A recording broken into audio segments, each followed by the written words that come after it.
మనం కోవిడ్ టైంలో తీసుకున్న వ్యాక్సిన్స్ తర్వాత ఏవియన్ హిప్ అనేది చాలా మంది పేషెంట్స్లో మనకు కనిపిస్తుంది. అసలు అది ఏంటి, ఎందుకు వస్తుంది, దాని ట్రీట్మెంట్ ఏంటి అనేది ఇవాళ మనం సుధీర్ దారా గారిని అడిగి తెలుసుకుందాం. ఇప్పుడు మనం ఆపరేషన్ థియేటర్లోనే ఉన్నాం. సార్, ఒక్కసారి దాని గురించి. కోవిడ్ వ్యాక్సిన్ వల్ల కాదు, కోవిడ్ వచ్చిన తర్వాత స్టిరాయిడ్ వల్ల avascular necrosis of the hip అంటే హిప్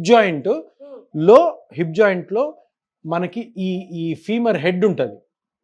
ఇది ఫీమర్ హెడ్ అనమాట. ఓకే, దీనికి బ్లడ్ సప్లై తగ్గిపోవడం వల్ల ఈ హెడ్కి ఈ ఇంకొక బోన్కి మధ్యలో ఉన్న జాయింట్, ఇది హిప్ జాయింట్, ఈ తెల్లగా చూసారా, ఇది హిప్ జాయింట్. ఈ జాయింట్ స్పేస్ తగ్గిపోయి ఇది కంప్లీట్గా స్ట్రక్ అయిపోతుంది. అంటే ఈ హిప్ మడచలేరు, తిప్పలేరు, నడకలో కూడా ఇబ్బంది వస్తుంది, హిప్ జాయింట్లో పెయిన్ వస్తుంది అనమాట.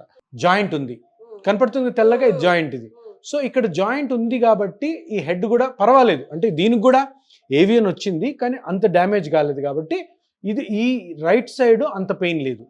ఇప్పుడు లెఫ్ట్ సైడ్ ఈయనకి చాలా ఎక్కువ డ్యామేజ్ అయింది. ఇప్పుడు లెఫ్ట్ సైడ్ చూపిస్తాను. ఇప్పుడు లెఫ్ట్ చూసారా, ఈ హెడ్ చూసారా, ఇంతకుముందు చూసిన దానికి ఇప్పుడు దానికి, దీనికి బ్లడ్ సప్లై తగ్గిపోవడం వల్ల ఇదంతా కూడా డిస్ట్రాయ్ అయింది. అంటే ఇది డిస్ట్రాయ్ అవ్వడం వల్ల ఈ బోన్కి ఇక్కడ కొంచెం స్పేస్ ఉంది, ఇక్కడ లేదు చూడండి, ఇక్కడ తెల్లగా ఉంది, ఇక్కడ లేదు చూసారా, ఇక్కడ స్పేస్ పోయి రెండు బోన్స్ దగ్గర అతుక్కున్నాయి, సో కదలట్లేదు. సో మనము ఇప్పుడు ప్లాస్మా థెరపీ ద్వారా ఈ జాయింట్లో గల గుజ్జును కానీ పెంచామనుకోండి, పెంచితే ఇప్పుడు ఆ స్పేస్ ఫామ్ అయ్యి మళ్ళీ ఫ్రీ అవుతుంది అన్నమాట.